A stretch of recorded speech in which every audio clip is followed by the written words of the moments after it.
मुअज़्ज़ज़ सामाईन, आज हम ये समझने की कोशिश करेंगे कि ज़्यादा परेशान होना, ज़्यादा सोचना, इस सब से कैसे बचा जाए। ज़रूरत से ज़्यादा परेशान होना और ज़रूरत से ज़्यादा सोचना दरअसल इंसान को एक तशवीशनाक कैफियत में मुब्तला करते हैं, और इन कैफियत की वजह से सबसे पहले इंसान बेसुकूनी का शिकार होता है और फिर वो आहिस्ता आहिस्ता ज़हनी बीमारी में मुब्तला हो जाता है।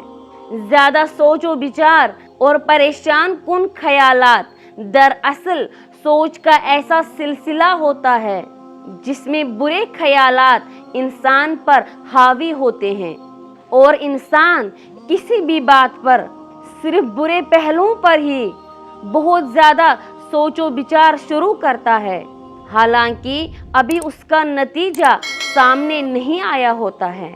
बस वो सिर्फ यही सोचता रहता है, न जाने अब क्या होगा, न जाने कब क्या होगा। अगर इंसान अपनी सोचों को काबू में नहीं करता है तो वो ज़हनी मरीज का शिकार भी बन सकता है। सोचों और ख्यालात पर कंट्रोल करना दरअसल पुरसुकून जिंदगी का एक अहम हिस्सा है। ज़रूरत से ज़्यादा सोचने वाले अफराद वहमों के गलबे में आते हैं। कोई छोटी सी बात या सोच उन्हें इंतहाई हुदूद पर ले जा सकती है।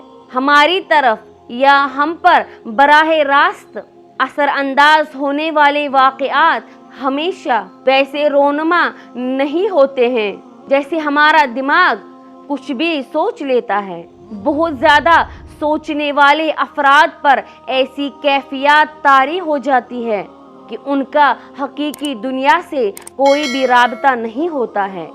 बुनियादी तौर पर हर इंसान अपनी ज़िंदगी में मुमकिना तौर पर रोनमा होने वाले इम्कानात को ज़रूर सोचता है, अलबत्ता कुछ लोग इन इम्कानात को ही हकीकी समझकर एक ख़ास अंदाज में रद्द अमल भी ज़ाहिर करने लगते हैं। वो इन्हीं इम्कानात में खुद को कैद कर लेते हैं और वो अपने ख्यालात की पटरी से उतरकर वापस हकीकी दुनिया में लौटने में नाकाम हो जाते हैं।